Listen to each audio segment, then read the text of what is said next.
Caught my wife cheating on me and I know exactly when it started. I caught my wife with AP in our bed and I kicked him out of my house. Oh boy. This is long. Me, 44M, and my STBX, F39, been married for 11 years, no kids. We were a pretty chubby couple until 2 years ago when I had a blood test and it came out that I was prone to contracting diabetes, gout, and hypertension. It really scared me and we both bit by bit started to have a very healthy life. I went from 117 to 85 kilograms and my wife, let's call her Jane, from 83 to 65 kilograms. We felt great and needless to say I never developed those diseases. We attended to a gym almost daily in the afternoon where AP worked as a coach. Let's call him Baldy. When my wife started getting in shape I noticed most guys turned to see her. I felt so proud of her. She is fairly busty and she has magnificent legs. Of course Baldy wasn't the exception. I notice Baldy likes to check women's butt. I've seen him doing it several times, and he likes to show off how ripped he is. When Jane and I were regulars at the gym I noticed she was enjoying the attention she got from men. Once, we were using the elliptical machines. In front of them there is a cable machine. Baldy took off his t-shirt and started doing crossovers. I turned to Jane with my face of, "Can you believe this guy?" but she was staring at him and she wet her lips. I saw Baldy and I swear he was grinning. I felt crushed. I mean, I was getting in shape but I am not as muscular and fit as he is. When we were driving home, I made a comment about Baldy showing off and Jane said really? I didn't notice. I told her you were staring. She said I don't remember. I must have been thinking about something else. I shrugged it and kept driving, but from there on I noticed they were talking more frequently at the gym. Some weeks later Jane was doing squats using the Smith machine. Suddenly Baldy went to help her. Isn't he nice? He was grabbing her by the waist and I got angry. She finished the first set and I got there and told him in a not nice way, "I got it from here." Baldy just simmered and told me, "No prob buddy, he calls everybody buddy," and walked off. Jane knows me very well and when she heard my angry tone, she said my god up. I told her, "We'll discuss this at home." At home drama blowed up. She called me immature and jealous. I told her I noticed he was trying to get into her pants. She said that she knows that but she would never cheat on me. I said then why she let him touch her and she said she didn't want to be rude. About an hour later arguing we agreed to change gym. So we went to another place to do exercise but Jane was resentful at me in the following months. Her argument was that I don't trust her. On the third month after we changed gym, a very good opportunity opened up in my job, but in the afternoon. We discussed it and I took it and we had to attend the gym at different hours. I went in the morning and Jane in the afternoon. This is when it all went south. Jane's resentment increased and we barely speak. I send her messages telling her about my day, that I miss her, memes. But she rarely replied or just, "Yes, okay, same here, ha ha ha." I was very worried and proposed couple therapy. She said I was the one who needs therapy because I'm the one with trust issues. I agreed. I was so desperate to fix our marriage that I even thought it was all my fault. So the following year, 2022, I went to therapy but Jane's behavior didn't change. We weren't intimate anymore, she never was in the mood. I snooped to her phone but didn't find anything out of the ordinary. I looked into her car for a second phone. Nothing. I checked her phone again to see her map history. It only showed me house, work, house, gym, house. Whenever I tried to talk to her, she just said she feels that she's having a 40s phase. It'll pass. I never had any evidence of cheating so I continued working and worrying. We live in a condo. The security guard, a very cheerful man called Mr. P, greeted me. We chat a lot. He was touching his shoulder and told me yesterday he had to move a heavy sofa and he has some pain today. I was sympathetic and he dropped the bomb. "Maybe you can arrange a meeting with your massagist." I told him who. He said, "The guy who came yesterday to massage Mrs. Jane." It took me a second to process this. I told him, "Do you have a video of him?" I think he noticed I was pale and hurried to show me. Guess who? Baldy, of course. He has come a few times to massage my wife. I took the day off and started investigating. I asked a co-worker for his car and in the afternoon I followed Jane. She parked her car at the mall where the gym is, and there is Baldy waiting for her. They giggle and behave like a couple. Kisses, hugs, and I feel nearly to tear. They walk a couple of blocks and go into a residential area. I tried to follow them with my phone ready to record, but the guard stopped me and asked, "Can I help you?" I just said, "What a nice couple, do you know them?" He said he thinks they are newlyweds, but can't tell me anything else. I called Jane but never answered. I went to her car in the mall and wondered why that place doesn't show on the map. I dial again and I can hear her phone inside her car. That's why. I also found out Jane hasn't attended the gym in 8 months. I didn't know that the previous night was the last day I slept with Jane in the same bed. I returned the car and went home, and called my parents. Fortunately my dad answered and I told him everything. I was crying and he comforted me and told me to get evidence. Obviously my marriage is over, and I need all I can gather while he'll contact one of his friends who is an excellent divorce lawyer. Jane called me when saw the 2 missing calls. I just told her I was already at home and she told me I'm on my way from the gym. My butt is killing me, yeah, I can guess. When she saw me she asked, "What happened, why did you cry?" I don't know how but I was mentally focused. I smiled, and told her I got the flu, that's why I left work early. "Don't come near me, it might be the bug, I'll be tested tomorrow. I'll sleep in the spare room." She agreed. I cried silently and didn't sleep a wink. Nearly midnight I heard her giggling. I guess she's messaging Baldy, but I didn't find any evidence of contacting another man. Then it hit me, why didn't I see it earlier? I bet AP is disguised as one of her female co-workers. In the morning while Jane was in the shower I took her phone and created a session in my laptop and put her phone back in the same place. We both can unlock our phones. The session works while the phone is close to my laptop or in the same Wi-Fi account. Then I saw it. Under a female name, the profile picture was a dumbbell. I entered and most of the conversations were deleted. I guess they use work words as code in case I snooped. "Can you deliver the papers in my desk?" I know she doesn't have a desk at work. "Going to the meeting, where are you?" On the top of them, boss is in his office. He's clueless, pretty clever.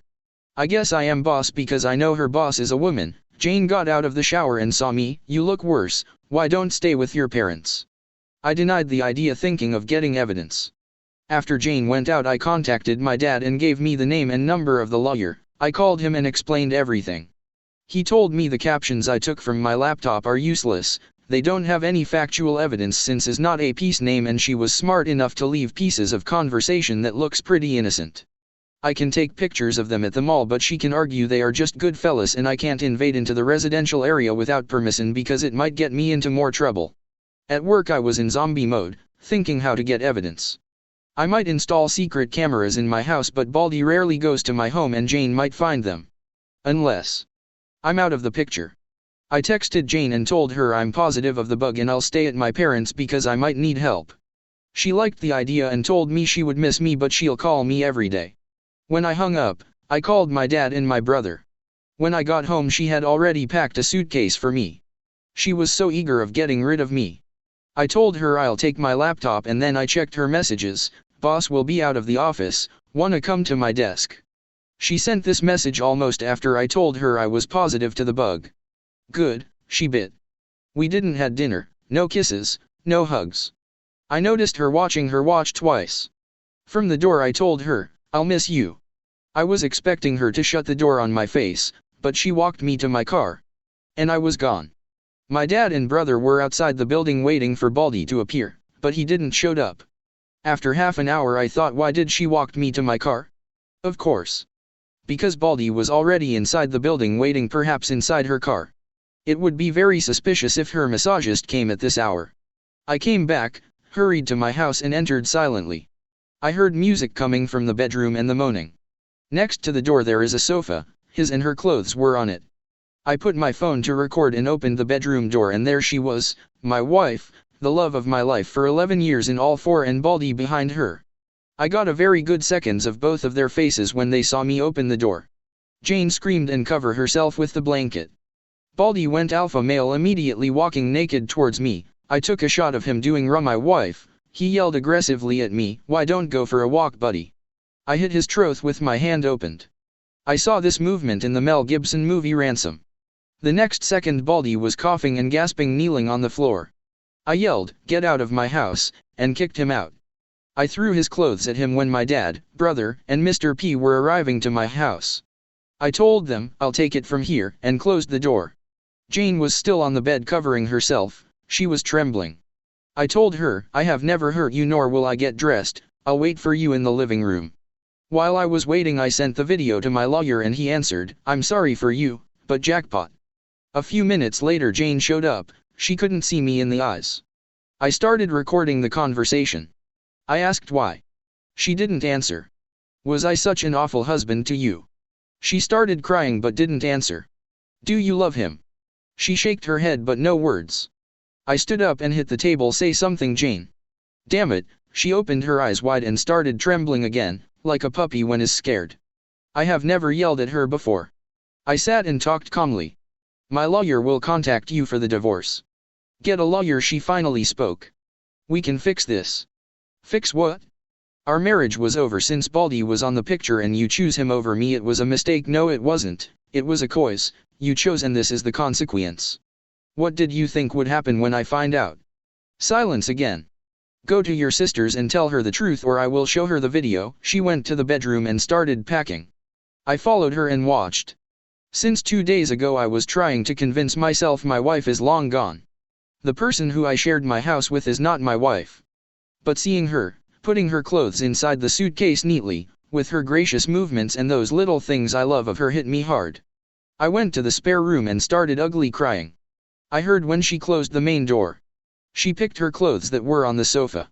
She made the bed where I caught them and I dropped on the floor. So much later I called my dad. He told me Baldy wanted to press charges, but Mr. P told him he didn't sign in, so he's trespassing, the condo can sue him. He dropped it and went out. My nosy brother pressed his ear on the door and my dad took him from the other ear to his car. I was exhausted. The previous days I didn't sleep well. So I almost passed out on the spare room. Next morning my phone had a lot of Jane's messages apologizing and asking for a second chance. I just blocked her. My sil called me. Apparently Jane hasn't told her what happened, just that we're fighting. I guess it's good my Phil is not alive to see Jane's behavior. She was the youngest and his favorite. Mill has senile dementia. All this happened a week ago. Next week Jane is going to be served. Update. Hi everybody. I'm back with a juicy update. You'll enjoy this as much as I do. I'd like to cover some points before start the update. First I want to thank everybody who contacted me and gave me advice, congratulate me or just to let me know they care. I've read from other posts that the support you get is mind-blowing, but it's the first time I experience so much care from strangers. From the bottom of my heart. Thank you. Second. As you can guess, English is my second language, so I messed up in some sentences, and confused prepositions. Sorry about that. Also I wrongly said, Jane was doing sit-ups, she was doing squats. Third. To those who think my story is fake, you are entitled to think whatever you want. I just hope my testimony helps someone in the future as much as others have helped me. Fourth. About how I hit AP. It was not a fancy ninja punch, just a chop in the throat that, frankly, it was lucky I reacted before Baldy did. I won't lie, seeing him on the floor coughing felt great. Fifth. Some of the readers found a post I made in Ask Reddit a month before D-Day.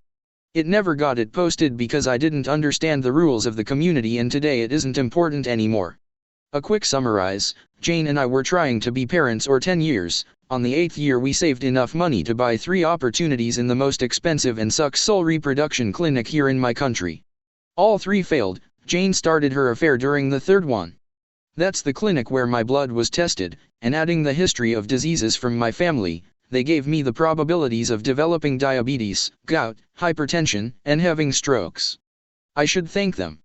Someone mentioned that Jane intentionally aborted in the 3rd shot because it might be a peace baby. Well, that's not possible, because for her it's almost impossible to conceive naturally. The embryos were fecund in vitro and then implanted directly in her womb.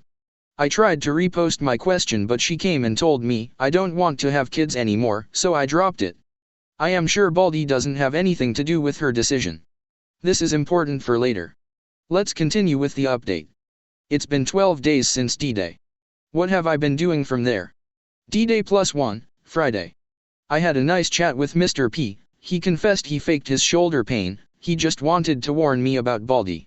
Also he told me a very nosy neighbor saw when I kicked Baldy naked from my apartment. Surely in a week all condo will know my situation. My brother came to help me change the lock of the door. When he left I felt so alone and cried a lot. I called my job to ask for a day off. At night I spoke to my lawyer. He said he's making the divorce papers.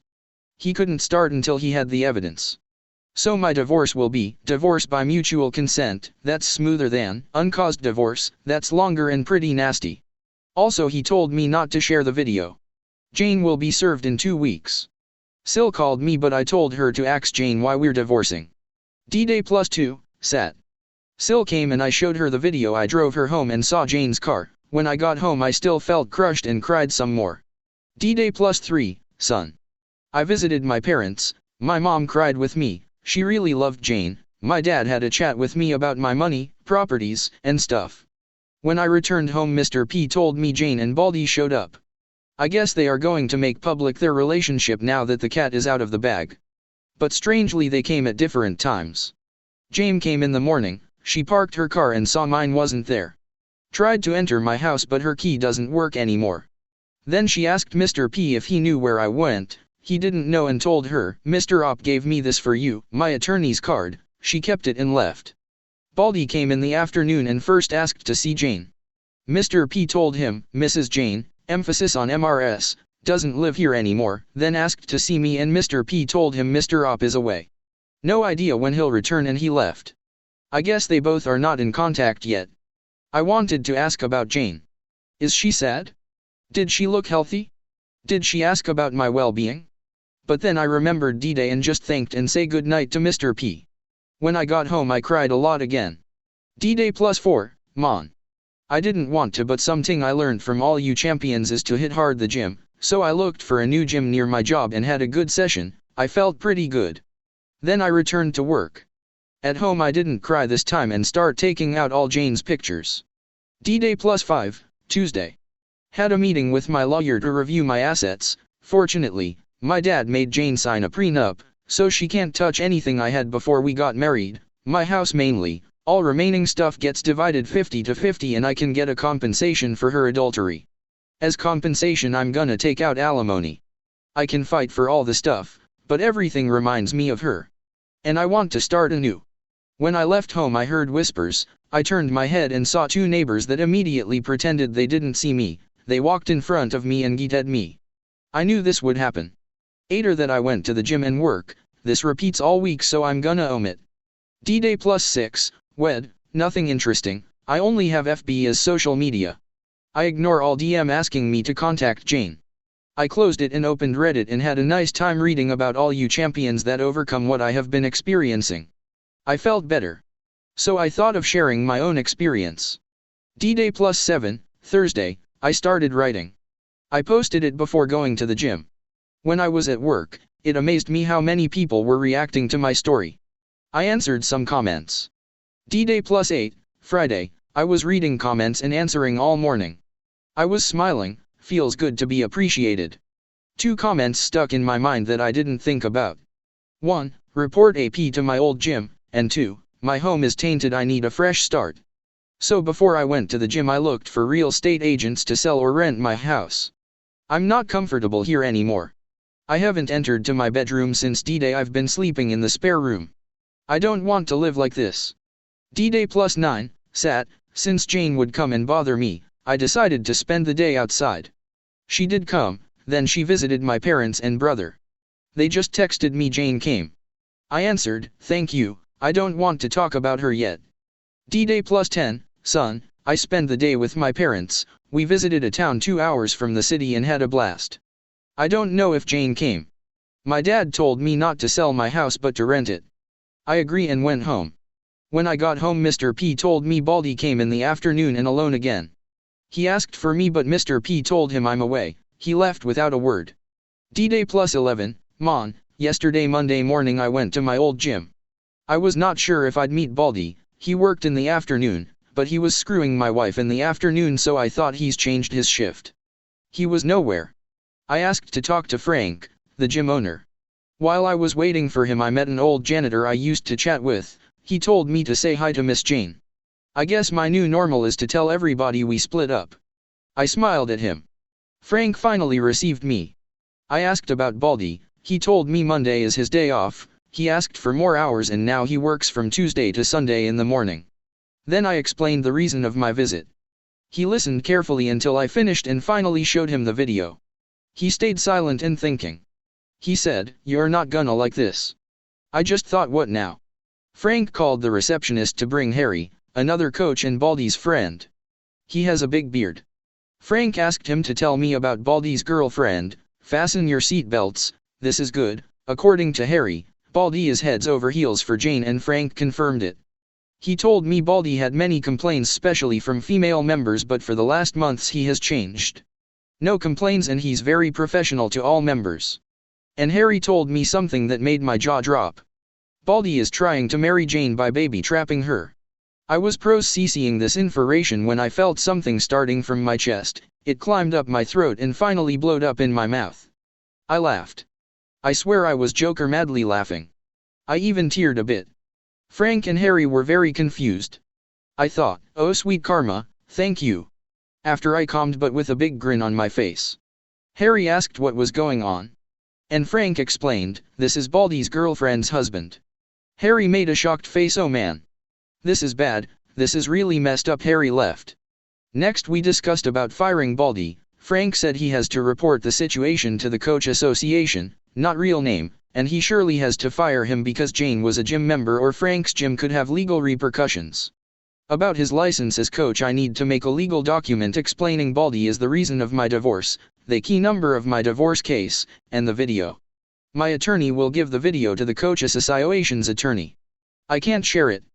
Baldy will lose his license from that association, but he can go to another association and apply for another license. It'd take months though. I asked if Baldy can appeal. Frank said he might, but it would be a waste of energy.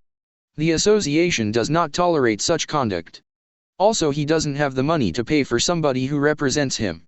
That reminded me of the residential area where he entered with Jane. I thought Baldy was wealthy. Frank brought his face closer to me. What residential area? I showed on the Maps app. You tailed them to this place. I did. On D-Day-1, Frank got angry. That's where my late father's house is. After Frank's father passed away, he inherited the house. All the equipment that's obsolete or needs repair goes to that house. He lent Baldy the key to go and keep some stuff occasionally, but he does not have permission to stay there.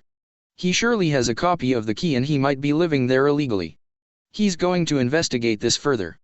I'll be easy since there are tons of cameras in that place. I was leaving the gym when I heard, Mr. Op, wait. It was Harry. He told me he was sorry about what's happening. Baldy never told him who was his girlfriend. He just said that he met her at XXX Mall. I thanked him and took a step towards the exit. He rushed, "Can you tell me what happened?"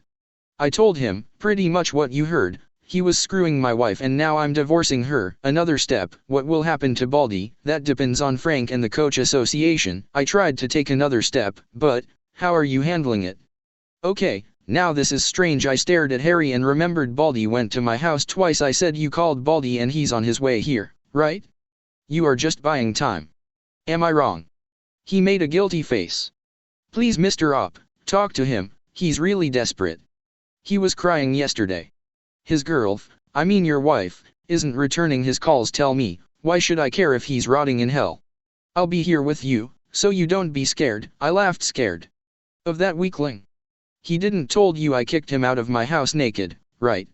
Harry didn't believe me. Fine, let's see what he wants. I saw there are cameras where we were talking and sat in front of a table in the reception. I don't think Baldy is stupid enough to attack me, but who knows? Besides, I'm really curious about what he wants. He came running 10 minutes later and saw me waiting for him. He extended his hand. I crossed my arms and left him with the hand hanging. What the hell you want? I looked angrily directly to his eyes.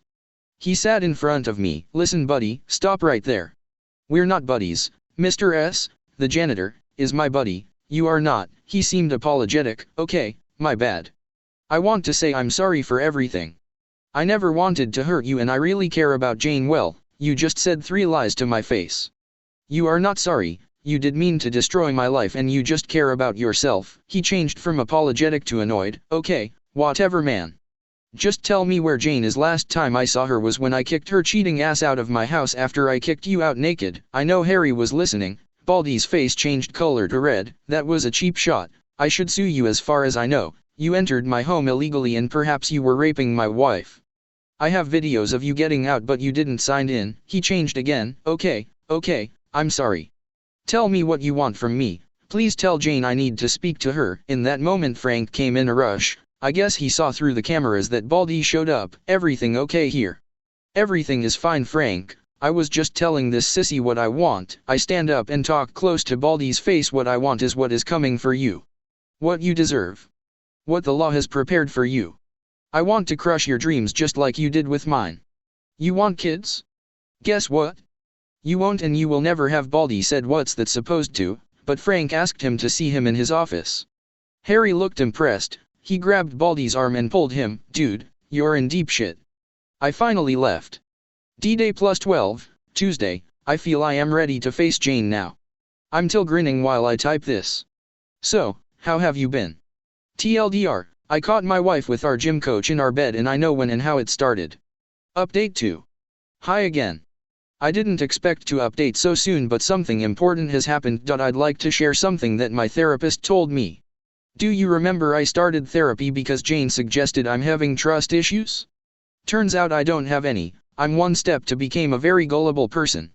But the therapist noticed I have a lot of insecurities due to my obesity. Since I remember I was the chubby nerdy guy at school. Never boyfriend, always best friend. I had my first girlfriend at 18 and she dumped me a week later for a better looking guy. I went to an engineering high school, so ladies were few. My next relationship was at my 20s with a very toxic girl who blamed me for everything, even for the rain. She really did a job on me, making me feel guilty for anything that pops in her mind. Later I started working because my family had money problems and I didn't had another relationship until I met Jane at university. The previous session to the last one with my therapist, we discussed my feelings about not having kids. She has helped me to get my priorities in order. Number 1, me and everything that covers myself, like physical, health, gym, and eating well, intelligence, studying, learning, mental challenges, and soul, beliefs, moral, ethics. Number 2, people who lives with me, Jane. Number 3, family and friends. Number 4, work. Number 5, leisure and entertainment. Last session was about Jane. The therapist asked about my plans. I told her I will divorce Jane. She told me it is normal I'm in such distress because my priority too is crumbling.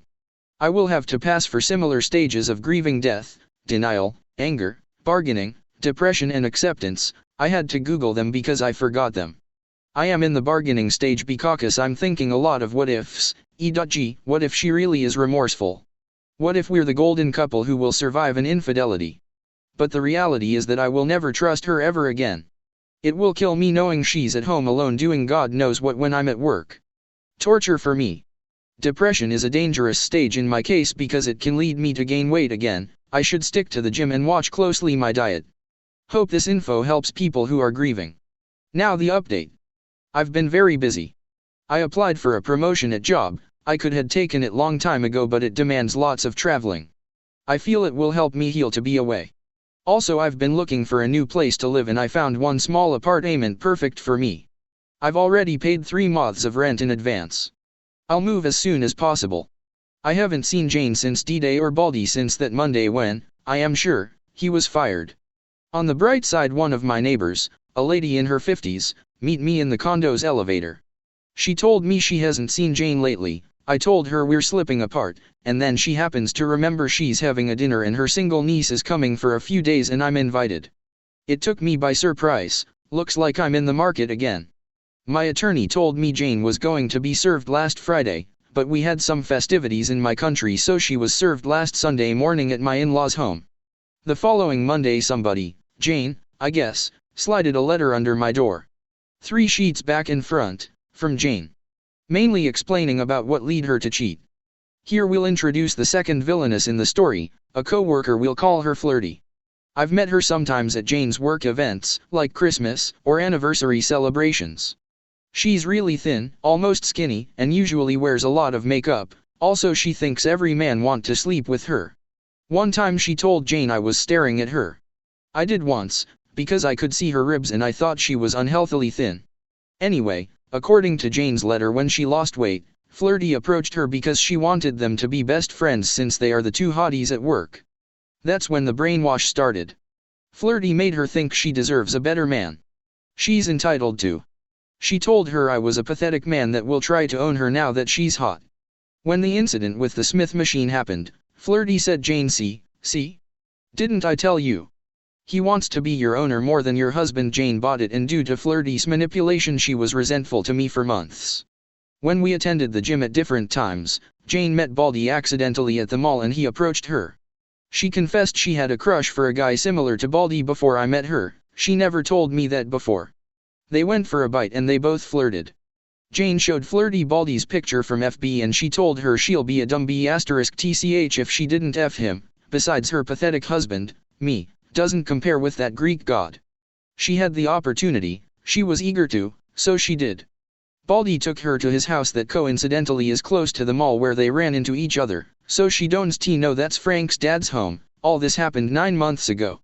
Flirty is a professional cheater. She told Jane how to cover her tracks, the work words code, to hide Baldy's contact and to hide her map tracking historial. She even told her that changing her phone password is stupid because I'll immediately suspect. Jane noticed Baldy hated when she talked about me and as punishment he made hickeys on her body. Now I remember she started using pyjama to sleep because it was cold. He used to trash me but she never played along. Meanwhile, Flirty used to tell her that she's entitled to this romance and I deserve being cheated on because I'm a beta. During those months she says she liked the feeling of danger, the thrill, and the sex with Baldy was good, but it also hurt her seeing me struggle trying to be a better husband and knowing she was the reason of my pain. It was easier to ignore me and continue with the pleasure Baldy gave her. D-Day arrives. I completely blindsided her. She thought I was clueless. I'm going to write this part just like she wrote it. I was in shock and I covered myself with the blanket by pure instinct. When I reacted, I saw you pushing and kicking Baldy out of the room and the house.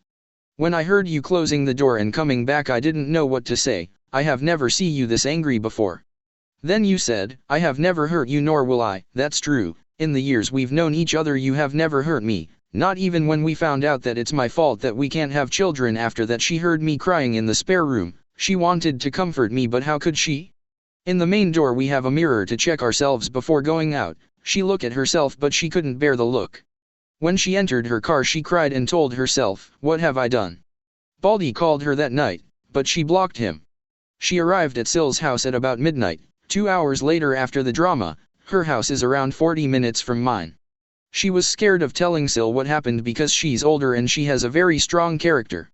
Next day she told Flirty what had happened. Flirty told her she should be happy that she got rid of me. I'm going to copy this part too. J and then what? F babe, you are free, you can have sex with Baldy or any guy you want. J and then? F I don't follow you. J what will happen when I'm tired of having sex with a book of guys? F then you can decide which one date seriously. J and then what? F I don't know, get married I suppose. J but I already had a marriage. F but it was with Op. He's a loser. I bet Baldy is 100 times better than him. J no, that's not true. He gave me a good life. F don't settle for so little. You can have a better man. Then they proceed to have a big fight in front of the co-workers. She can't recall it well, but she remembers swearing and yelling at her. Flirty told her that any guy hotter than me is better than me. I don't get what she has against me, but Jane realized what she destroyed. She was inconsolable and her boss let her go home early. The next day is when I showed Syl the video. Jane was babysitting Syl's twins. After I drove her home, Syl asked Jane to help her going to do some errands, just the two of them. That was a lie. They parked at a park and she demanded to know what was happening in her head to cheat on me. Jane cried and told her I don't know. Syl confessed she was envious of our marriage. 11 years and not a huge fight. We both looked happy. She couldn't believe her little sister was capable of such thing. Jane was there for Syl when her ex-husband left her for another woman. Jane asked her not to kick her out, but Syl told her she can stay. After all, that house belongs to both of them, but she let her know she's very disappointed and she will side me if I ever need her help. Jane understood. Next Sunday Jane came to apologize but I was not home. When she received my attorney's card, she called and my attorney confirmed I hired him. She knew I was really going to divorce her, so she went to her new home and wrote a confession and sent it to everybody we both know. I started receiving messages and phone calls the following week but I didn't want to read or answer.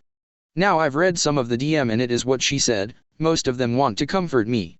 One of her cousins said it takes guts to confess, so I should give her a try. The following week she tried to distract herself with work, but it seems everybody now knows she cheated. If you are unfaithful, in my country people see you like an easy woman, so female co-workers don't talk to her, particularly flirty. And male co-workers are annoyingly friendly to her. She asked to be relocated but it'll take months, so she quit her job the following Friday. She has a good amount of savings. We had our finances separated and since I was the big earner, I paid for almost everything. Next day she was looking for me in her words, to beg me take her back. She came here but when she saw I wasn't home, she went to my parents. My dad refused to speak to her, but my mom was sympathetic and told her that she's sorry about all this, but her son, me, is really hurt and asked them not to talk about her anymore. Jane understood but then went to my brothers. He told her, "Op is not here and frankly I don't want to talk to you," and closed the door in front of her face. She came back to her new house very sad. All last week she has been reflecting about her actions and she's been really depressed realizing how much damage she has done to our relationship, to her family and mine. And all for meaningless pleasure coming from a douchebag that, in her words, believes vaccines are just a pharmacy scam, and believes in astrology. Yeah, Baldy is heavily tattooed, he has a Taurus sign on his arm. Sil suggested her to go to therapy. I don't blame her. If my brother were in the same situation, I'd be very disappointed but I'd try to make him raise what is wrong with him. She finally went to therapy and her therapist suggested writing me this letter and come clean to me. So she says all written in the letter is true. She swears on her life if I take her back, there will be no spouse in the history of humanity more grateful, loyal, and honest than her. She suggests total access to her social media, that I already had. She will always answer my calls no matter the situation and to never have friends that I don't approve. There are more things about family and friends that I don't think it's important to share. Besides it needs a lot of context. Finally she pleads to meet me and let her apologize properly to my face. In her words, sorry doesn't start to describe what I'm feeling right now. What do I think of this letter? The things I can confirm is that she hasn't contacted Baldy until that Monday when he was fired and she confessed to family and friends. The rest could be partially true also I am sure it's been sweetened. For example she does not mention when she called me jealous and immature. She does not mention letting Baldy do her raw and she let him finish inside. She can give me all her passwords, but she lied to my face and gaslighted me for 9 months, according to her, and she was very good at it. Besides I don't want to be her jailer. As I said I will never trust her ever again. Whenever I see her face, I'll also see Baldy's nape in front of her. I will not be her second option nor will be a doormat. I haven't replied yet, but I think I'll see her next weekend. TLDR, Jane send me a letter, this is what she wrote in my reaction. Update 3. Hi champions. I'm back. Thank you all who contacted me. I've been silent because I needed time to reflect and I finally got it. Thank you very much. It's been some very rough days. For those who wanna know, I did met Jane. No, I didn't answer her letter, it was by a dumb mistake I made. I'll explain. A few days after my last post I had an anxiety attack due to the stress I had bottled up. According to my therapist, my life had a 180 change and my mind hadn't had time to adjust. It was my first time having this kind of episodes. I thought I was having a stroke, tachycardia, sweating and panic clouded my judgment. My co-workers dialed to emergency and an ambulance came for me. If I hadn't been so scared, I'd have enjoyed the ride. I was so very sure at any moment I'd croak. The paramedic repeated to me, "Mister, you are having a panic attack, everything is gonna be fine." I tried to focus on his words but I couldn't. My only thoughts were, I'm gonna die. At the hospital they sedated me and I started to feel better and sleepy. I could answer questions. The doctor asked for my name, my age, what day was it. I could answer correctly until I passed out. When I woke up, guess who was next to me? Jane. I forgot to take out her name and number from my emergency contact. I was very confused due to the drugs. I smiled at her and said Jane. She was sitting reading a book and when she heard me she jumped off her seat and approached me. She had tears in her eyes and told me, "Hello my love, you really scared us." That's when everything came back to me. I stopped smiling and asked, "What are you doing here?" I tried to sit but my body felt numb and clumsy. She shushed me and told me take it easy, no sudden movements. I'll get the doctor. She kissed my forehead and left. I wanted to evade the kiss, but also my reflexes were numb. That kiss felt so familiar, but I know it has been more than a year since she kissed me with sincere love. While she was gone, I saw around me. I was in a big room with other 6 beds, 4 of them with the patients. They all separated by curtains to have privacy. I also noticed I wasn't wearing my clothes but a hospital robe. A few minutes later she came back with the doctor. I had slept for 26 hours. The doctor explained all about the anxiety attack I suffered. He asked me if I stopped taking any meds, but Jane and I answered almost at the same time, I don't/he doesn't take any meds. I hate how well she knows me. The doctor told me the episode comes from a heavy stress or a sudden change in my life, or both. I glanced at Jane but she hid her eyes. He ordered some days off to reflect and get some therapy. I told him I'm already on therapy, but the doc said I need to see a psychiatrist. My therapist is a thanatologist/psychologist, so she can't prescribe meds. He told me that I must be hungry and the next day I'd be discharged, and he left. It was 8 p.m., so Jane had another hour until visiting hours were over and she didn't look like she wanted to leave. It felt awkward, and that feeling leads me to chatter like an idiot. So I asked, you said you scared us. Who are us? She smiled. I bet she knew I couldn't resist to talk. Your parents and me. They were here in the morning. Did they leave? Yes, they are expecting my call. I'll talk to them tomorrow. You can leave. I want to sleep, but your dinner, it's almost here. When the doctor mentioned I must be hungry, my stomach grumbled.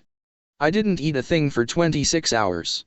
A few minutes later a veteran nurse came with a tray on a cart. She asked Jane to manipulate the bed so I'd be in sitting position to eat. I don't know what kind of face I made because Jane was amused and staring at me while the nurse arranged the tray in front of me on my bed. I'm an ex-glutton guy. She said, God, I love you so much. I glared at her again and asked her one more time to go home, but the nurse got really mad at me. According to her, Jane sponge bathed me and she even shaved me. I didn't notice until she told me. Finally she asked Jane to feed me because I was still coming out of the meds. I told her we're getting divorced, but she said that's not her problem and I should be thanking her. She's been here to help and I am a very ungrateful person. Then she left. I refused her help and tried to eat even though my movements were very clumsy. I was making a mess with the soup and Jane begged me to let her help me. I felt like a spoiled brat making a tantrum. I just said fine and let her feed me. I never felt so vulnerable before. She behaved very maternalistic and affectionate. I could have a close look at her. She wasn't wearing makeup. I saw more lines of expression, and also, she has crow's feet now. I felt better after I finished eating. She took the tray out of the room. She was in good mood. I saw a patient in front of me, a man in his 50s, checking Jane when she went out and came back. I'm not surprised. She was wearing a coat and jeans, but she's very pretty. I didn't like the feeling of being in debt with her. When she sat down I said, thanks for being here. She looked me in the eyes and smiled anytime. She tried to comb my hair and my forehead with her hand, but I could reject her this time. She looked hurt and I didn't say anything. She tried to grab my hand but I removed it and she said, can we talk, please? I remained silent. There are only 2 reasons for me to at least be cordial to her: the twins. They weren't baptized when they were toddlers, but after Syl's ex went away, Jane and I supported Syl and the twins. I love those 2 little rascals with all my heart. When we babysit them I told Jane this would count as parent training for when we had our owns. That will never happen. Syl asked us to be their godparents and I teared with emotion. They are the closest thing I have to a daughter and a son. I know Jane loves them too and I don't want any drama near my godson and goddaughter and I miss them so much. I haven't seen them since about a week before D-Day, also I haven't spoken to them because I was avoiding Jane. So I told her, okay, let's talk. In the condo. I'll contact you soon. She offered to take me home the next day when I get discharged. I told her no, I'll ask my parents to come for me and I'll see her again in the condo. I wanted to talk to my parents. She noticed I was looking for my clothes. She opened a cabinet next to my bed and gave me my phone. I looked at her suspiciously and she made her guilty face again, meaning I am sure she snooped my phone, and she admitted it. We didn't utter a word. That's the language we developed by being married 11 years. I don't care if she snooped, I have nothing to hide. I texted my parents and they called almost immediately. While I was talking to them, the same old nurse told Jane visiting hours were over. She wanted to say goodbye but I ignored her. She whispered to my ear, I know you keep your word. I'll wait for you to contact me. I love you. She kissed my hair and left. I do keep my word. My father always told me, a man is worth as much as his word. I asked my parents if they knew what happened after I passed out.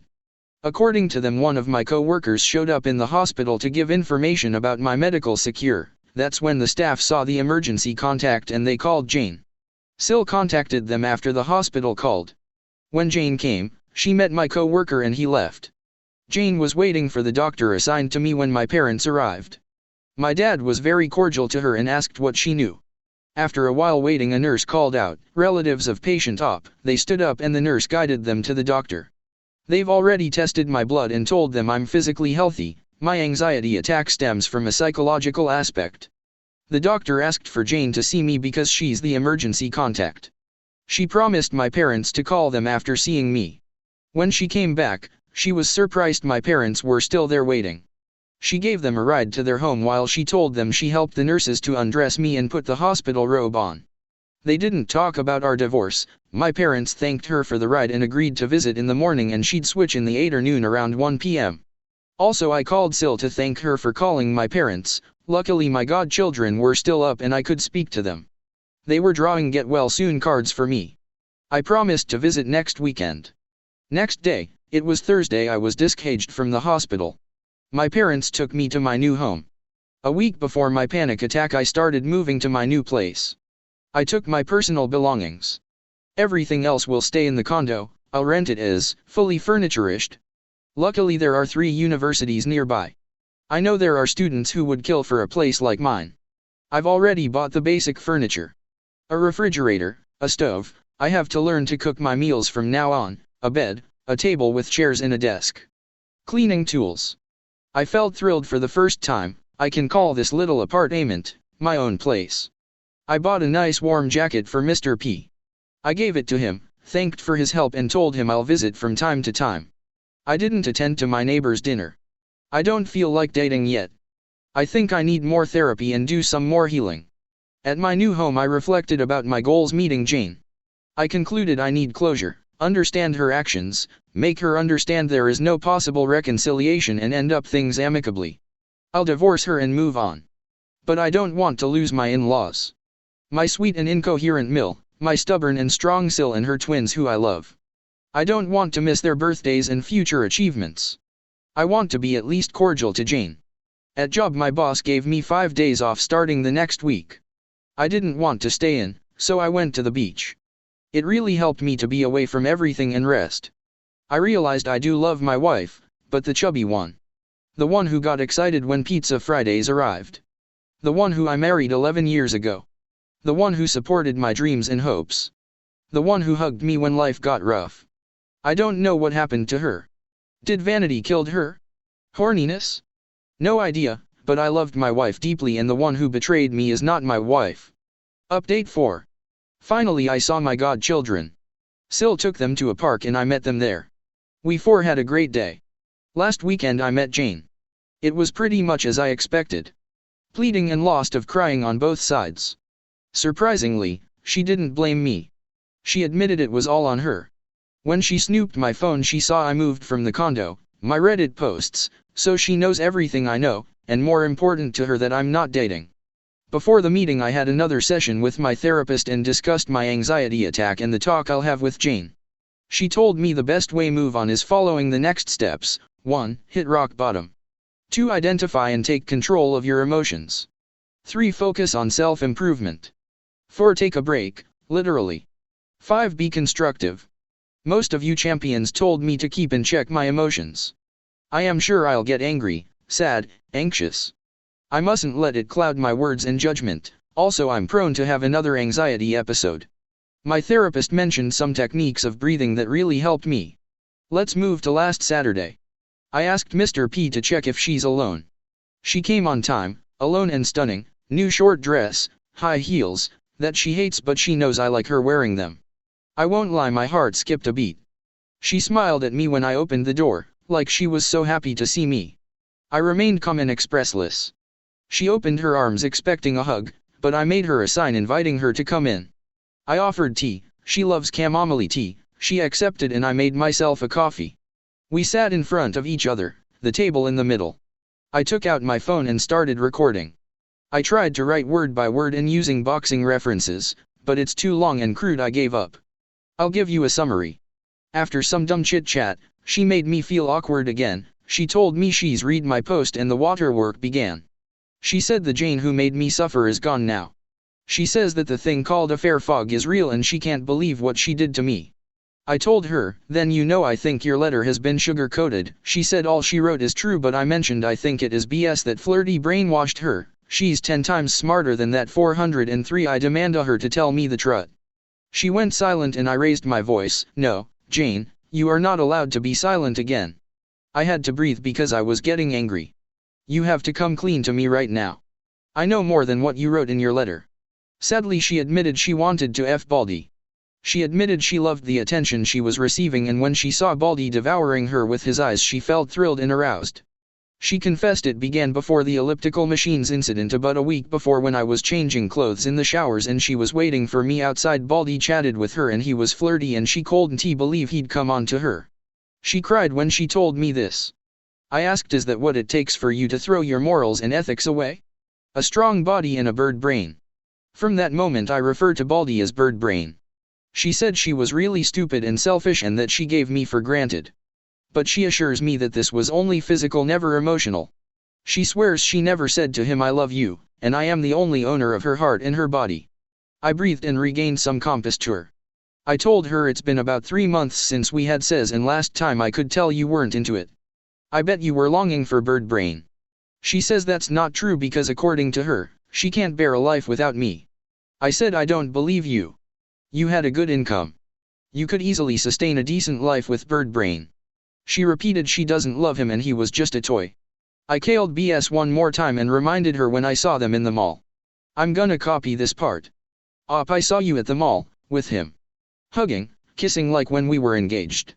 She was fidgeting. I'm so sorry. Tell me the truth. You do love him. She shook her head. I liked how people stared at us. But I don't love him. Seems like you were the perfect couple, which would never happen with us, right?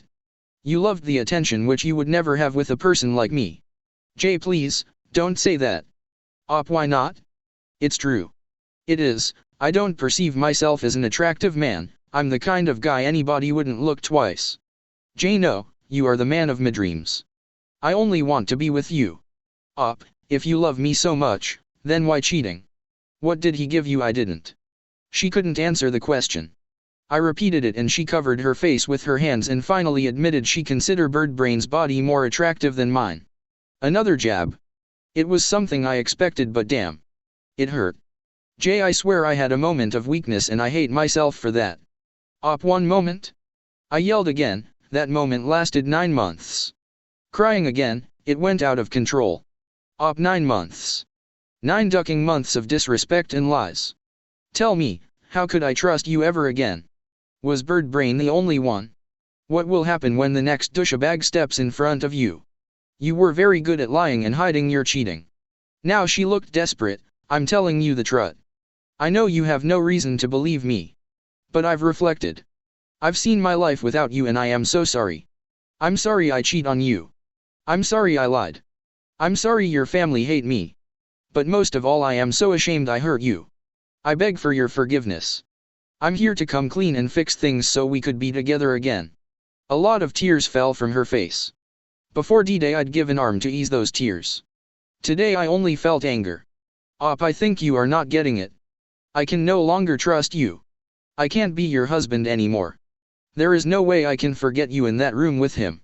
You texted him the very same day I told you I was going to my parents and you were ready to get rid of me. My God, Jane. Half an hour after I left, he was inside you and raw. And you even let him finish inside. Why? By this moment I was crying too and I forced her to answer. She looked defeated. She said it made bird brain more excited and she liked it, and since she can't get pregnant she thought it didn't matter.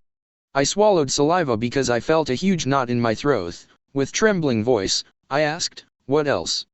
I was fishing for more information. I didn't expect to hear what was coming. Jane couldn't see me in the eyes. She looked down and said, he made me beg him to finish inside. This was an uppercut to me. I couldn't speak for several minutes. This is when I hit rock bottom. We both cried and Jane only said, "Forgive me, forgive me." She tried to grab my hand but I removed it. Then she told me the first time bird brain fin shed inside was the first time she denied intimacy to me. She felt dirty and didn't want me to be tainted. I felt disgusted, I almost throwed up. She swears that's when bird brain became more demanding and threatened to come and tell me everything because he thinks Jane belongs to him. I couldn't utter a word, I could still feel the knot in my throat. I wiped my tears with my sleeve. I used our signs language to tell her that her makeup was running. She went to the bathroom and I could catch my breath to calm down a little. While she was away, I could confirm there is no way I'd take her back. I'm so disgusted, I feel like I was gutted out. But also I knew I needed to know this. I needed to know how deep the rabbit hole goes. I don't want to carry this anger and confusion anymore. When she came back from the bathroom I told her I can't go on. I need space and time. She said she understood. Before she left, she asked me if I will ever forgive her. I told her I don't know, but I appreciate her honesty. She hugged me, I didn't return the hug. She cried and I could feel her tears wetting my neck. She swore in the name of my late father-in-law, who was her hero, she will never cheat on me ever again, that she has gone NC with Birdbrain, she called him Birdbrain herself, and to devote her life to us, to our marriage. She even proposed to gain weight again so I'd be sure she's committed to me. I told her she's saying nonsenses, we both made a big effort to lose weight. But she says therapy made her realize she's a narcissist and an attention junkie. I gave her a key copy of the condo to get all her stuff. She finally left. I thought I'd cry a lot, but strangely I had a feeling of relief. It feels like my mind is telling me, now you can move on. I lay down and reflected a lot. I even skipped a meal. In my mind I finally accepted the love of my life is gone. I guess I got my closure. Update 5. Hi again champions. Thank you all for your DMs and comments asking for an update. Sorry to tell you depression has kicked in. Let me walk you through. Several things have happened in the last months. But today February 17th my divorce is complete. I am a single man again. First let's go back to October 2022. At last I had a good peek of my life as single man. I've been going to my parents' house to learn to cook. I like cooking a lot. Last weekend I made bread myself. It was kinda ugly but delicious. I'll practice a lot to bake a cake for my godchildren for their b-day next March.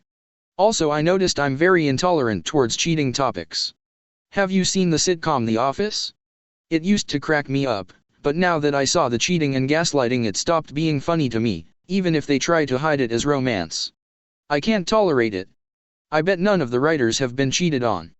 I spoke to my attorney, he mentioned Birdbrain's sue proceeded and that reminded me I wanted to have a chat with Frank.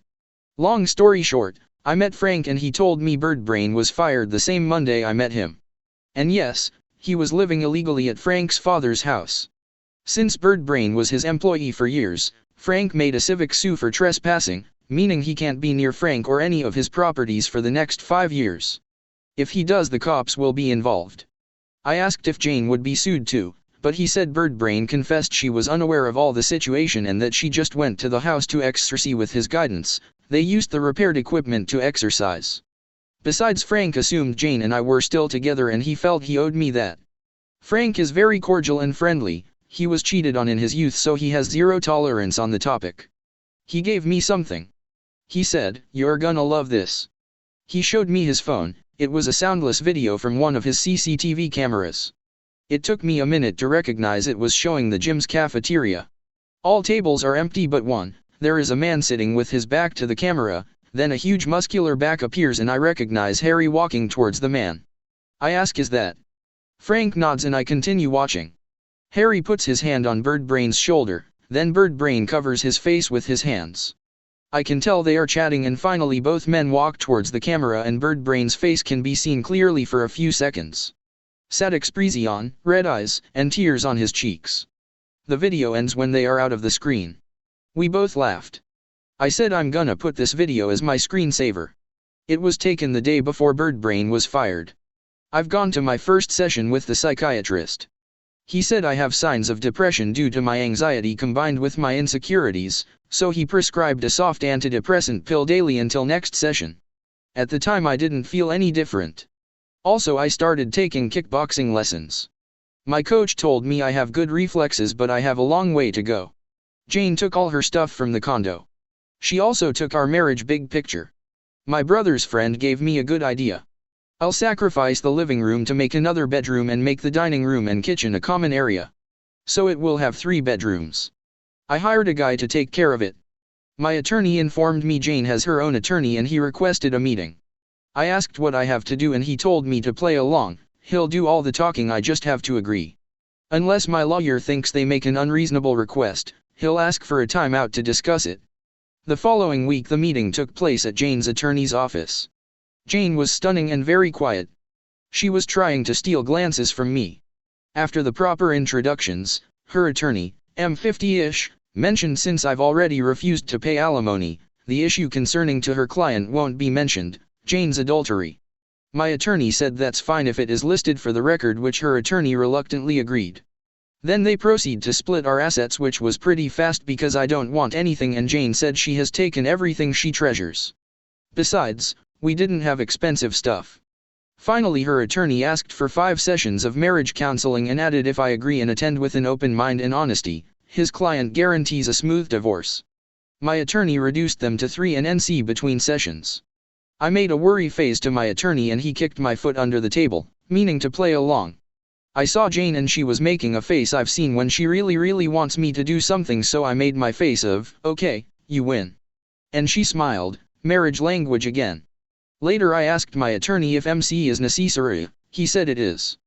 Because the judge who will be assigned to our case may agree with Jane since she's making the attempt of reconcile while I am not. Or the judge may agree with me and ignore it. So attending to MC is a necessary risk. I said she was the one who cheated. He told me I've already asked for a compensation and the judge will overlook her adultery. The judge has the power to divorce us right there, or she may order more counseling and or a period for reconciliation. It's like flipping a coin. Moving on to mid-October, we attended to the first session. We sat on big sofas, one in front of the other, and in the middle the counselor, let's call her Dolores. After hearing all the background and the main point of our divorce, she asked both of us what we expect. I said I just want to be amicable but still want to divorce, and Jane said she wants to reconcile. She asked for Jane's opinion about my goal and she said she doesn't want to divorce, she has never stopped loving me. I was about to argue but the counselor asked me to not interrupt. Then she asked me about Jane's goal. I said I don't think we can reconcile because I don't trust her anymore and I think she's in love with AP. This time Jane wanted to say something but the counselor asked Jane to not interrupt. Then asked me why I think that. I mentioned the gaslighting, how she was giggling the day before D-Day and how eager she was to get rid of me on D-Day. It was Jane's turn to talk. She swears she does not love Birdbrain. She has never told him I love you because she doesn't. She barely spoke to him during the day even though he was constantly sending messages to her. She assures me she doesn't know important stuff like his B-Day, but she confessed she liked the thrill, the secrecy, the staring from other people.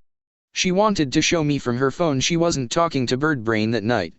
I said her phone is useless, because she used to delete conversations.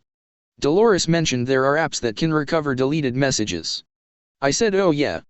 But Jane was silent and I could see she was thinking very fast. Dolores and I stared at her and she was making nervous movements. I said, will you give me your phone? Jane looked like she wanted to argue but kept silent.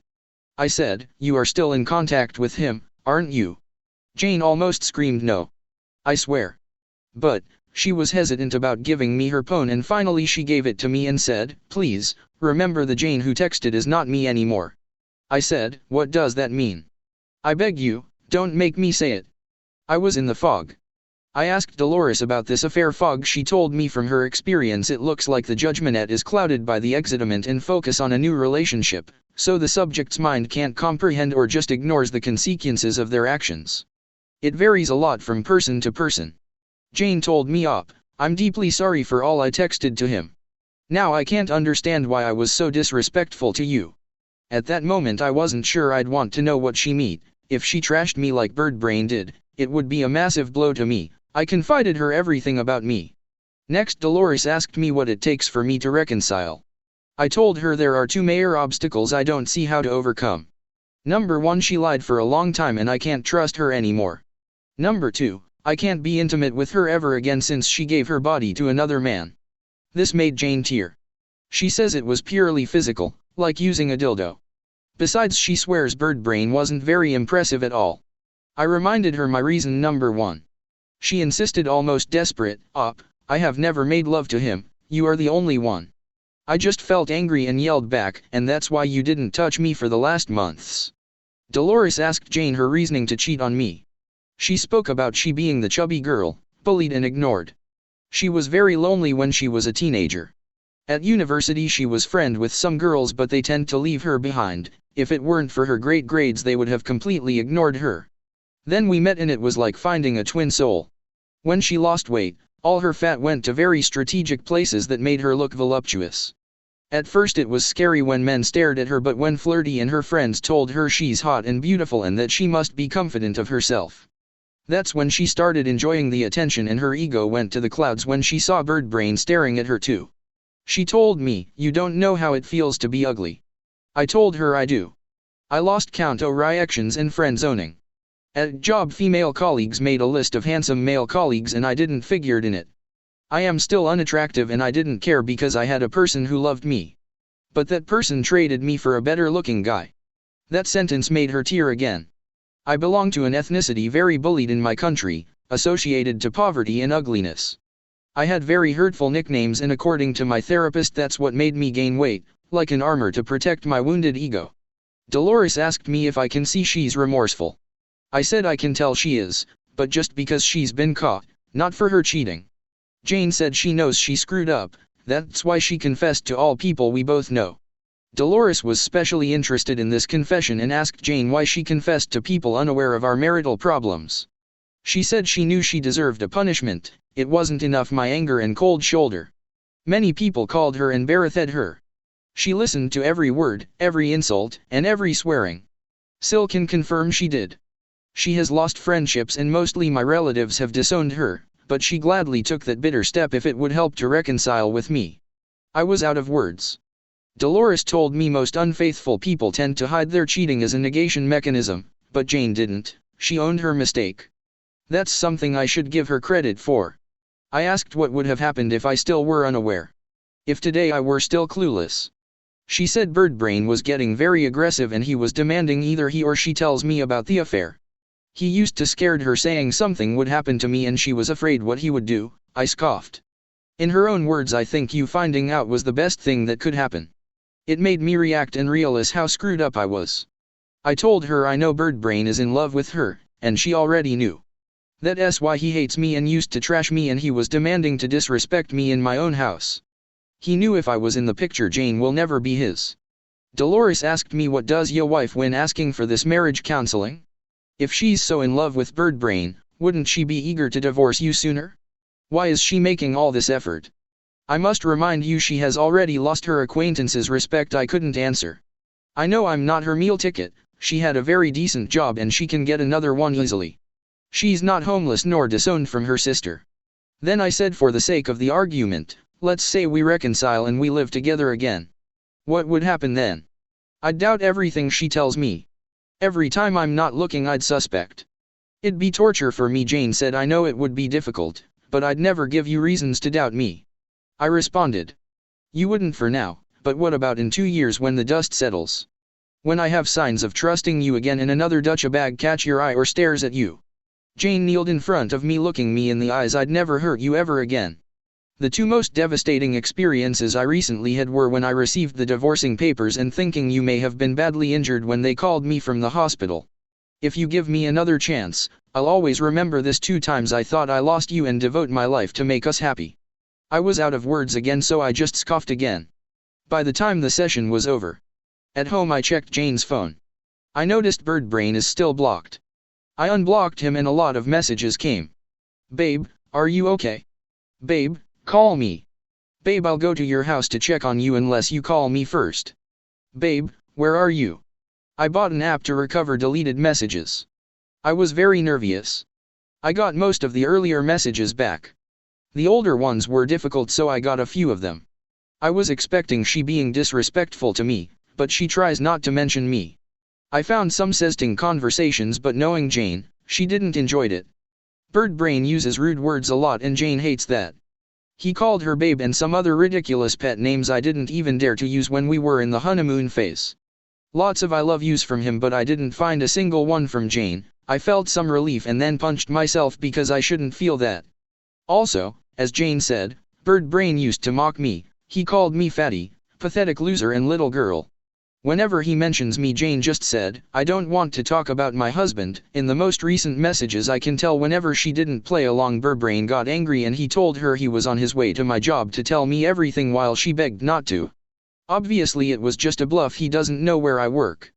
I looked for the messages at D-Day-1 and she didn't texted him. No call records either. I snooped some more and saw she was messaging to a chat group with Flirty and 2 other girls that night. They are hilarious. Some of their comments made me chuckle. At D-Day+1 Jane was kicked out of the group. The next MC session it was related to our past. Dolores asked how we met. It was at the university, we both were in the library doing homework. I had the last copy of a certain book. Jane asked me for it because she had to go home early, but I also had to go to my job, so we both needed it and I told her we can photocopy it. We were in different careers but we had the same teacher so the assignment was the same. We chat while we were in the line. We hit on and I noticed how beautiful, intelligent, and kind she is. She just thought I was a good person. I lent her the book and I got the photocopies, that way she had to return the book to me and we would chat again. I arrived late at work but I felt it was totally worth. We were friendly until I invited her out but she turned me down. From there I just greeted her in the hallways like a friend but I didn't make a move on her. Suddenly a week later she invited me out. I babbled a yes and we started dating. Next Dolores asked what made us fell in love with each other. In my case it was when I took Jane to eat Japanese food for the first time. She was clumsily trying to eat using the chopsticks until she had enough and said duck this, and she pierced the meat and ate that way. I'd never heard her cursing before so it made me laugh and I said I love you for the first time. Jane took longer but she says it was in a trip we both took. She knew it was going to be our first time being intimate. But she had cold feet because she thought it would disappoint her father, also she was scared. She thought I would get mad and didn't tell me. At night she started crying and apologized to me. I told her I'm not mad and if she didn't feel ready I understand. I want her to trust me and feel comfortable with me. We cuddled and slept. She realized she felt secure with me and that was the first time she told me the L word. That session I did got angry nor yelled and I had a nice time remembering good old times. I gave Jane her phone back. I told her I believe her she's not in love with Birdbrain. She took her phone, smiled at me and left without a word. She really is respecting my NC request. The following Sunday one of my cousins, let's call her Karen, threw a Halloween party at a bar and she invited me. No disguises were required. So I groomed and attended to the party alone. Karen was one of the many people who received Jane's confession. She wrote her that she'll introduce me a very hot date. So she introduced me to a friend of hers, a woman in her late 20s, very attractive. Let's call her Princess. I greeted her and then I saw it. She made a face I've seen several times. Like if I had a giant booger dripping from my nose. A face of disgust and disappointment. I usually don't care about it, because I had my beautiful wife. At that time I was eager to know how much I've improved myself, seems none since 18 years ago when I met Jane. She never gave me that look. She always looked happy to see me, that's why I fell fast and hard for her.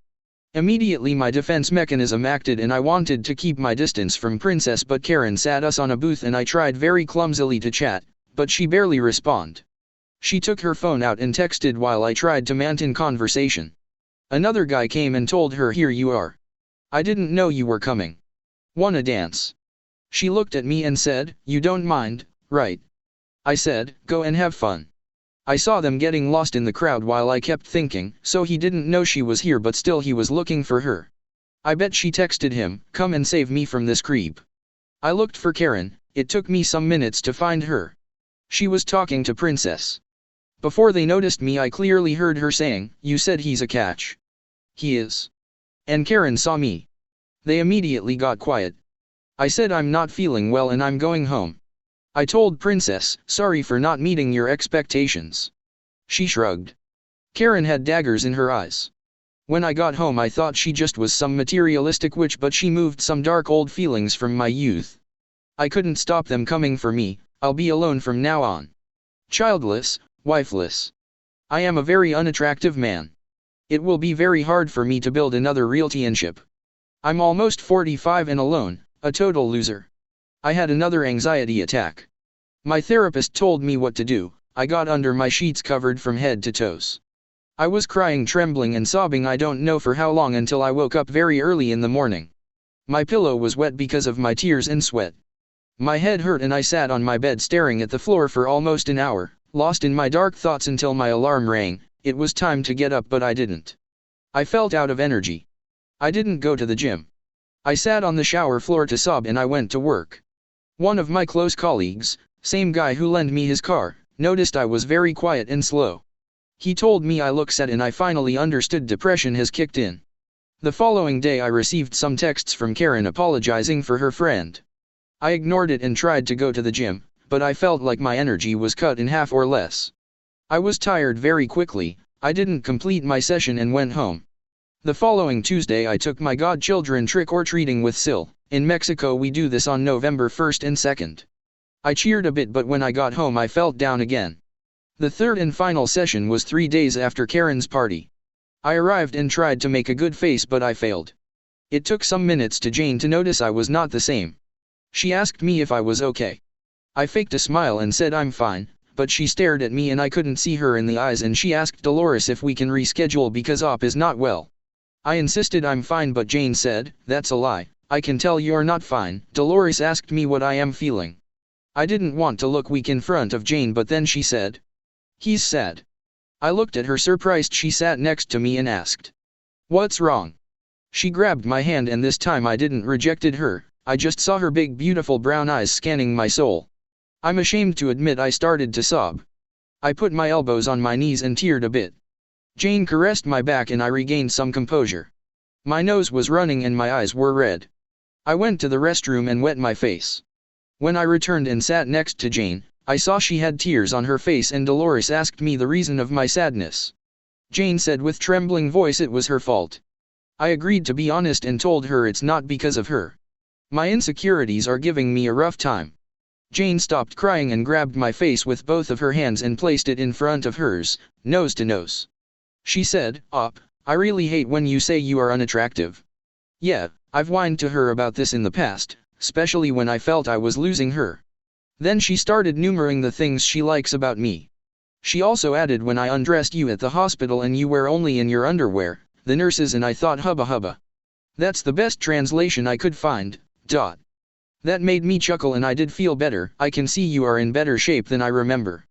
I did lose another 4 kilograms when all this drama started, but also I lost some muscle due to lack of sleep and appetite. I glanced at Dolores. She was silent the whole time staring at us. She said you both still can work on a new marriage. Your previous marriage is done, but a new concept could work for both of you. That is my advice if you want to take it. Jane loved the idea. I said I'm not sure about that and I'll discuss it with my lawyer and my therapist. The rest of the session we talked about our life so far individually. I didn't know Jane got another job in a different company doing the same thing she did in the previous one and she's still on therapy. I mentioned I'm learning to cook and trying to focus on my mental health. She asked us the good points and bad points of being separated. I mentioned I am busier and it helps me to go on. I didn't mention sometime I miss my wife, but Jane did. She said she hates being alone and not in her house with her husband who she loves dearly and she pressed my hand. I hadn't noticed we were sitting next to each other and she was still holding my hand. I'm sorry to admit in that moment of darkness her warm touch felt like a pure ray of light. The session was over. Dolores signed the documents given by our attorneys. We walked together and I took her to her car still unsure about my feelings to her. She asked me if the NC request was over. I told her I guess. Then she asked me if we can have a date for my birthday, mids of November. When she saw my face of worrying, she hurried to say it was only a dinner, she just want us to chat like the good old times. I agreed, but asked for no kisses and no excessive touching. We agreed to meet 2 weeks later, one day before my B-day. Meanwhile I asked for NC again. Final update. Hi champions. I'm back with the final update. I appreciate everyone in here. It is because of you that today I have high hopes in my future. Thanks to all of you anonymous strangers who dedicate time for all the hurt souls and lead them to heal. This kind of club sucks, but in the shared pain we find truly kind individuals who give us a hand just because they've met the same pain. Thank you very much. After meeting Jane and scheduled a date for our date, I was very confused about my feelings. I had to read my own testimony to remind myself what she did to me, but it was like a different person wrote it. I myself was thinking her cheating was not so bad, also she's remorseful. I saw again her video with bird brain. I wanted to get angry, but I just felt empty. I turned to some of you guys to give me advice trough DMS and learned that also exists something called the reconciliation fog. This makes us do the pick me dance, to forgive cheaters and excuse their actions. My case. I was deep into this fog due to my depression and low self-esteem. Fortunately I had 2 weeks before my date with Jane. First, I had a meeting with my attorney. He said it was a bad idea. That I should only meet with both attorneys present. I told him it was important to me. It was going to be my litmus test. He said, "What if she's recording you and presents it as evidence of reconciliation?" I told him I'm still not sure what I wanted to do, that's why I need to see what happens. He shrugged and said, "You won't be the first one having cold feet, but if you still want to divorce, you need to evade any reconciliation topic and no signs of affection." I told him I understood. In the first week I had an appointment with my therapist and my psychiatrist. My therapist suggested adopting a pet. It can help me to relieve my depression. I loved the idea because animals tend to like me for some reason. So, I went to a shelter and adopted a dog. She's so joyful and intelligent. Her name is Samantha. She's a mixed breed, medium size. I went nuts buying things for her, toys, a leash, a collar with her name, a nice warm bed. She did help me to cheer up. My godchildren love her. My psychiatrist doubled my dose of antidepressants and prescribed a drug to ease compulsive thoughts. My parents, psychiatrist, and therapist gave me the same advice, in short words, do what will make you happy. But I didn't know what would make me happy at the end. I needed something or someone that would smack me back to reality. It came from the last person I'd think about. I didn't attend to my last 3 kickboxing classes since Karen's Halloween party. My coach, Abraham, M40-ish, was pissed at me. He met me at the showers to scold me when saw I was down and asked, "Is everything all right?" I said, "Not really." I started telling him about my depression.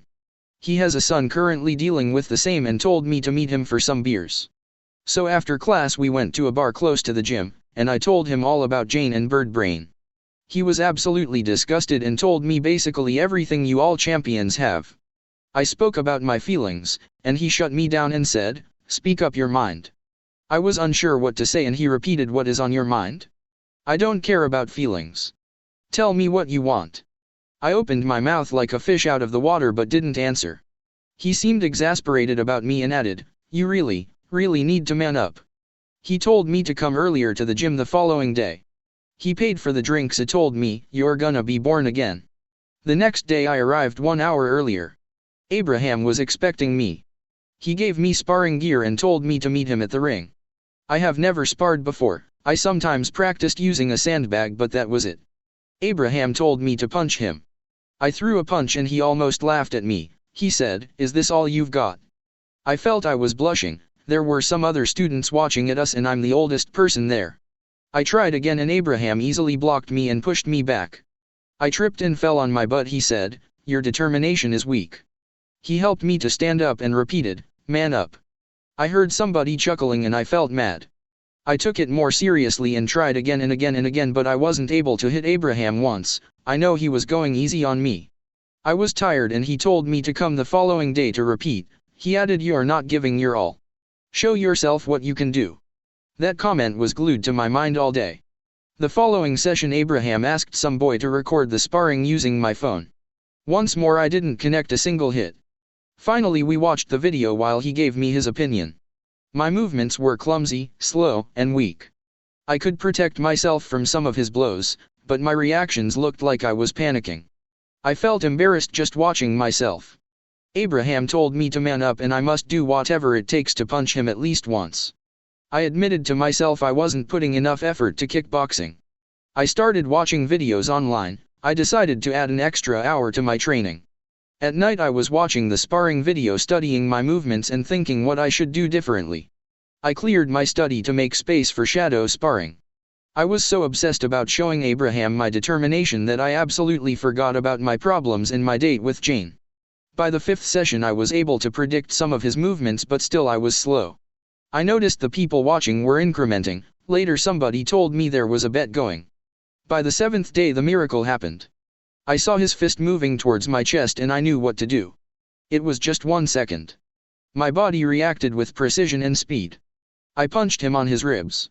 I was very glad, but then I saw something black and the next thing I noticed is my face touching the floor and Abraham shouting, "Give him some room." I turned my body up. I saw that everyone was on the ring and Abraham kneeled next to me and told me not to move. Somebody came with a first aid kit. My nose was bleeding, I was dizzy and asked, "What happened?" Everybody started talking at the same time. They were excited and joyful.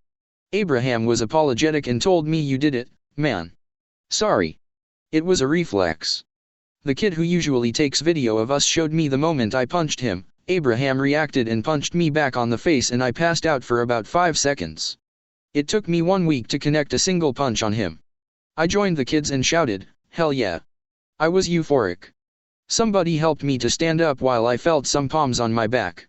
I was smiling and Abraham asked, "I'll repeat my question. What do you want?" I yelled, "I want to be stronger. I want to be the best version of myself." "What about your wife?" I made an angry face. "She betrayed me, she doesn't deserve me." He smiled and raised my hand like if I had won the match. We all yelled. I know it was just a punch I finally connected, but Abraham knew I needed this victory more than any therapy, medicament, or advice, because since then my confusion, sadness, doubts, all disappeared. Welcome to the last stage of acceptance.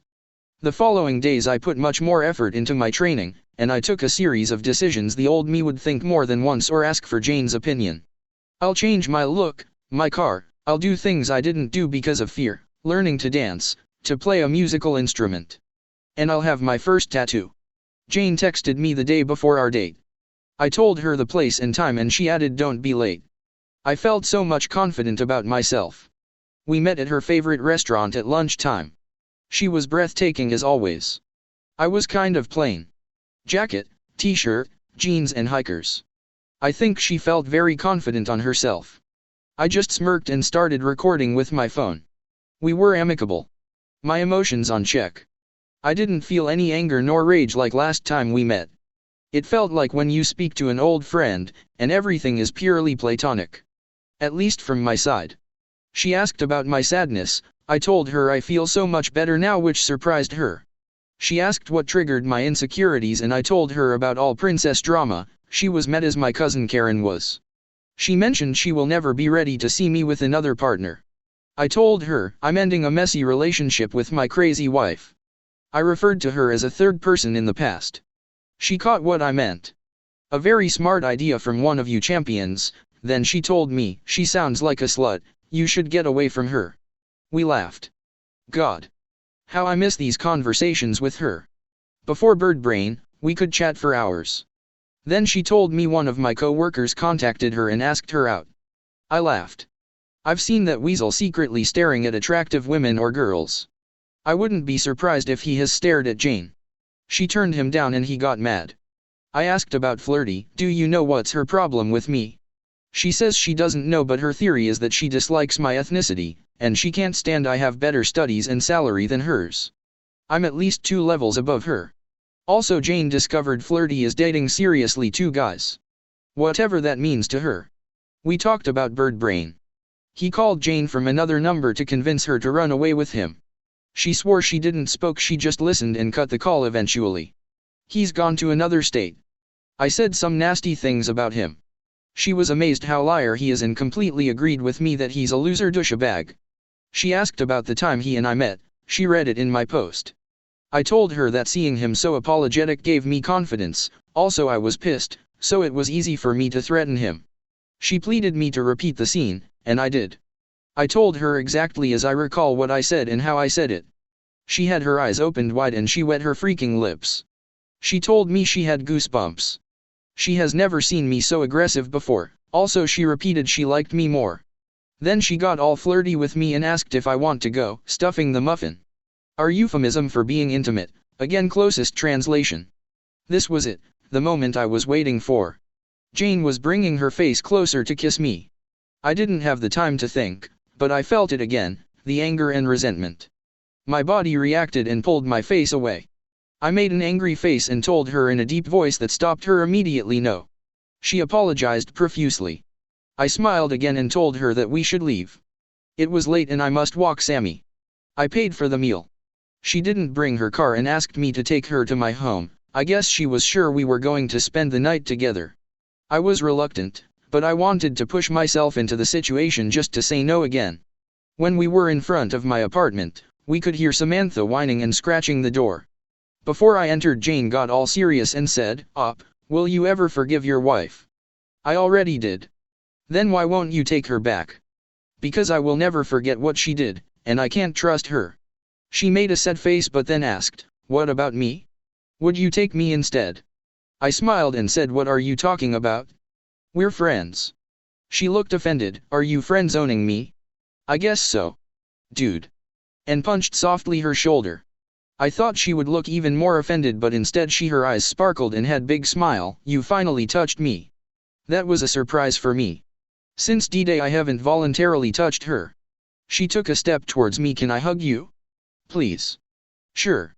She practically jumped on me. It felt so familiar, her voluptuous body that strangely fits perfectly between my arms and chest, her perfume, and her long wavy hair tickling my nose. I hugged her back and she pleaded, let's get back together. I told her no, Jane. We are going to divorce. She broke the hug and stared at my face. I guess she thought I was joking, but I wasn't. She didn't take it well. She was sure we were going to reconcile and made a scene in front of my apartment.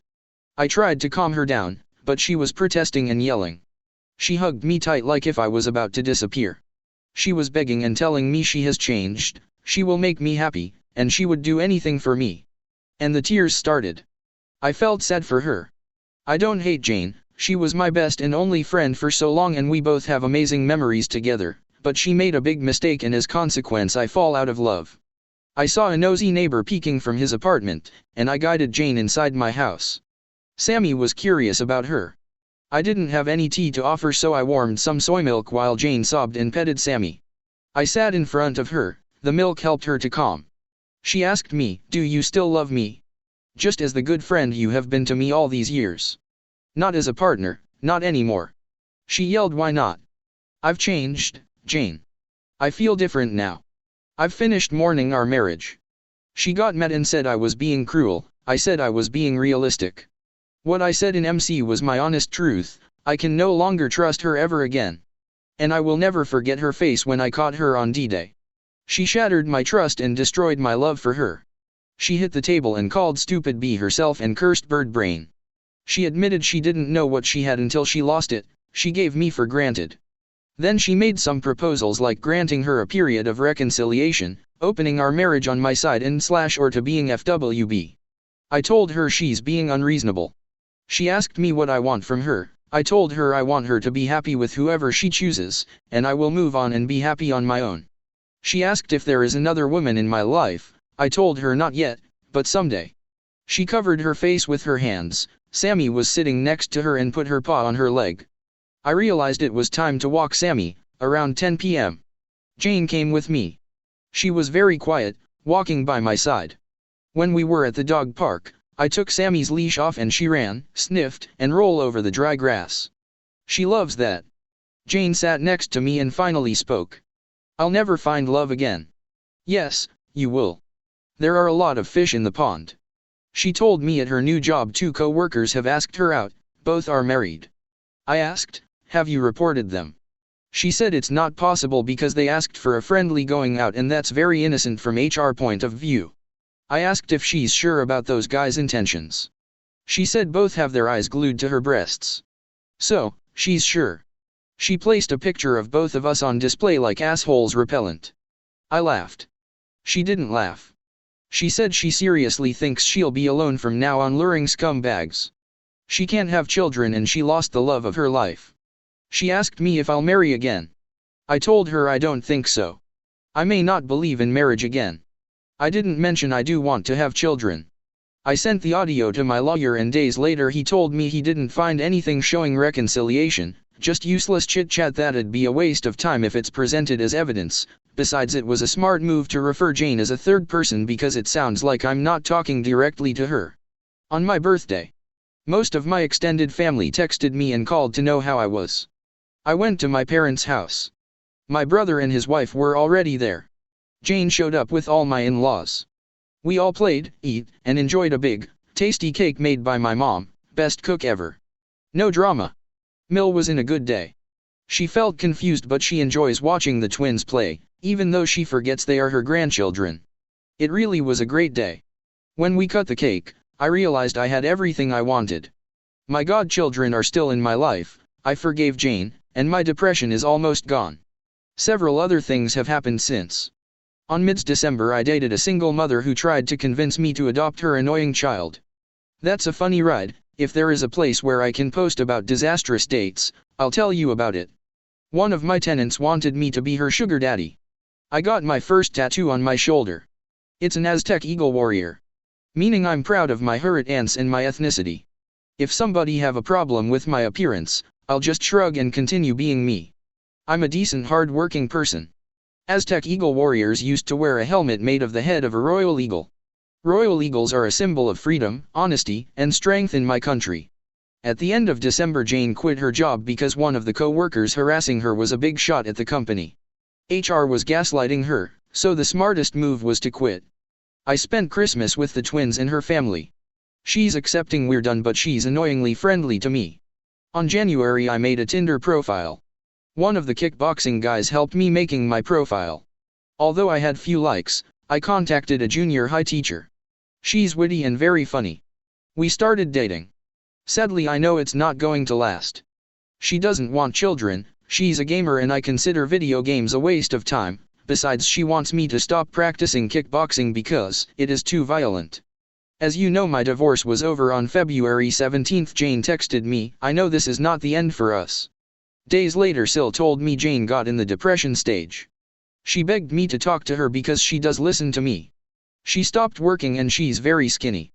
She used to sleep most of the day and refused to attend therapy until I talked to her. She wants me to contact her more frequently, but I told her this is precisely what is causing her depression. She has to let me go. That's it. I feel now I'm on the right path. I'm studying a lot to get the promotion which will allow me to travel. I'm still doing great at the gym. I haven't sparred with Abraham again, but guys there ask me to help them. Finally, I got what I wanted, to be amicable with my ex and I didn't lose my in-laws that I still consider them as my family. My godchildren love me, and I love them as my own children. I couldn't stand the thought of losing them. Because of them I went through the rabbit hole, I went through the stages of mourning, and I got over Jane. In my country the godparents are responsible for the kids if anything happens to mom and dad. Godparents are the second parents. To all who are mourning a marriage, don't let the bitterness gets the best of you. There is light at the end of the dark tunnel. It takes time and dedication from you. Maybe not today, not tomorrow, but someday you'll get over all of this. I wish you the best. As a real rock star used to say. Bantar out.